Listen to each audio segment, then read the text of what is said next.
MIT से मैं बेंगलोर के हिंदुस्तान एरोनॉटिक्स लिमिटेड HAL में बतौर ट्रेनी दाखिल हो गया।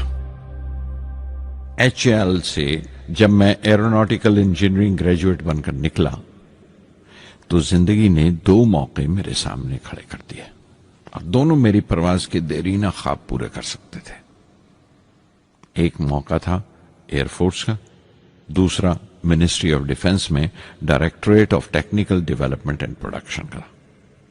मैंने दोनों में अर्जी भेज दी और बैक वक्त दोनों से इंटरव्यू का बुलावा आ गया। एयरफोर्स के लिए मुझे देहरादून बुलाया गया था और डिफेंस के लिए दिल्ली। मेरे दोनों मुकाम 2000 किलोमीटर के फासले पर थे। ये पहला मौका था मेरा अपने वसी और विराट वतन को देखने का। खिड़की पर बैठा मैं इस देश की सरजमीन को पांव तले से बहता हुआ देख रहा था। हैरान था कि उत्तर की तरफ सफर करते हुए एक ही मुल्क का लैंडस्केप कैसे बदलता चला जाता है। मैं एक हफ्ता दिल्ली में ठहरा, डिफेंस मिनिस्ट्री का इंटरव्यू दिया। इंटरव्यू अच्छा हुआ था। वहां से मैं देहरादून गया एयरफोर्स सिलेक्शन बोर्ड के इंटरव्यू के लिए। 25 उम्मीदवारों में मैं 9वें नंबर पर आया। मेरा दिल बैठ गया, बहुत मायूस हुआ और कई दिन तक अफसोस रहा कि एयरफोर्स में जाने का मौका मेरे हाथ से निकल गया। मैं ऋषिकेश चला गया, दिल पर यह बोझ लेकर कि आने वाले दिन बड़े सख्त होंगे।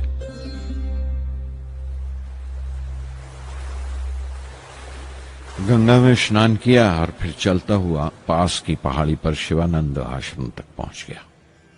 स्वामी शिवानंद से भेंट हुई। देखने में बिल्कुल गौतम बुद्ध लगते थे। सफेद दूधिया धोती और पांव में लकड़ी की खड़ाऊ। उनकी बच्चों सी मासूम मुस्कान और सादा दिली देखकर बहुत प्रभावित हुआ मैंने बताया उन्हें कैसे मैं इंडियन एयरफोर्स में भर्ती होने से रह गया और मेरी कितनी शदीद ख्वाहिश थी आसमानों में उड़ने की, परवाज करने की। वो मुस्कुरा दिए और बोले, ख्वाहिश अगर दिलो जान से निकली हो, वो पवित्र हो और उसमें शिद्दत हो, तो उसमें कमाल की एक इलेक्ट्रोमैग्नेटिक एनर्जी होती है, एक बरकी मकनातीसी ताकत होती है। दिमाग जब सोता है तो वो एनर्जी रात की खामोशी में बाहर निकल जाती है और सुबह कायनात ब्रह्मांड से सितारों की गति रफ्तार को अपने साथ समेटकर दिमाग में लौट आती है। इसीलिए जो सोचा है उसकी सृष्टि अवश्य है, वो तख्लीक होगा। तुम विश्वास करो इस अजली बंधन पर, इस वचन पर कि सूरज फिर लौटेगा, बाहर फिर से आएगी। मैं दिल्ली लौट आया। डिफेंस से अपना इंटरव्यू का नतीजा दरियाफ्त किया। जवाब में मुझे अपॉइंटमेंट लेटर थमा दिया गया और अगले दिन से सीनियर साइंटिफिक असिस्टेंट मुकर्रर कर दिया गया 250 रुपए की माहाना तनख्वाह पर। 3 साल गुजर गए। उन्हीं दिनों बेंगलोर में एरोनॉटिकल डेवलपमेंट एस्टेब्लिशमेंट ADE का एक नया महकमा खुला और मुझे वहां पोस्ट कर दिया गया। बेंगलोर कानपुर से बिल्कुल मुख्तलिफ शहर था। मैं अपने डायरेक्टोरेट की पोस्टिंग का पहला साल वहां गुजार चुका था।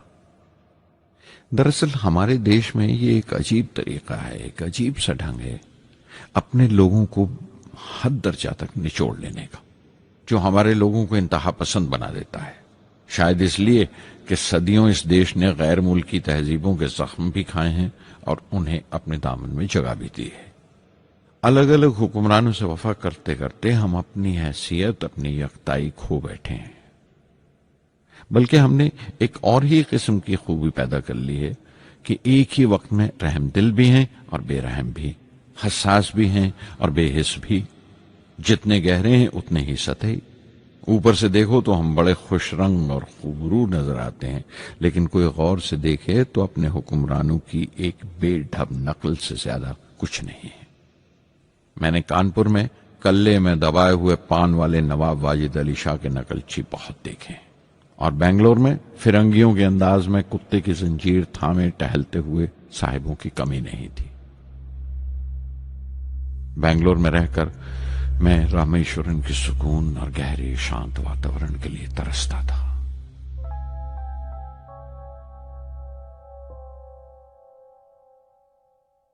पहले साल तो एडी में कोई ज्यादा काम नहीं था।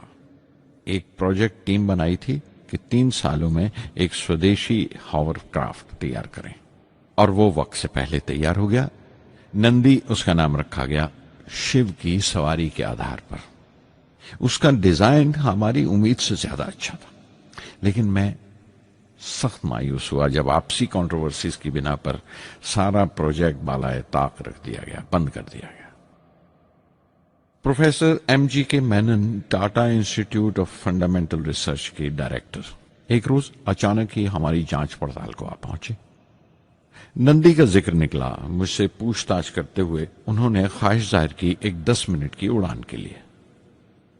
उसके 1 हफ्ता बाद की बात है। मुझे इनकुस्पार से बुलावा आ गया, the Indian committee for space research. मैं मुंबई चला गया रॉकेट इंजीनियर की पोस्ट के लिए इंटरव्यू देने। मेरा इंटरव्यू लेने वाले डॉक्टर विक्रम साराभाई और प्रोफेसर MG मेनन के अलावा मिस्टर सराफ थे, जो उस वक्त एटॉमिक एनर्जी कमीशन के डिप्यूटी सेक्रेटरी के ओहदे पर थे। डॉक्टर साराभाई की गर्मजोशी ने पहली ही मुलाकात में मेरा दिल मोह लिया। अगले ही दिन मुझे खबर मिल गई कि मैं चुन लिया गया। मुझे इनकोस्पार में रॉकेट इंजीनियर की हैसियत से शामिल कर लिया गया था। सन 1962 के देरीना हिस्से में कहीं इनकोस्पार ने थुम्बा में इक्वेटोरियल रॉकेट लॉन्चिंग स्टेशन बनाने का फैसला किया। थुम्बा केरला में त्रिवेंद्रम से परे एक दूर दराज के ऊंगते से गांव का नाम है। हिंदुस्तान में यह मॉडर्न रॉकेट बेस्ड रिसर्च की एक दबी सी इब्तदा थी, हल्की सी शुरुआत।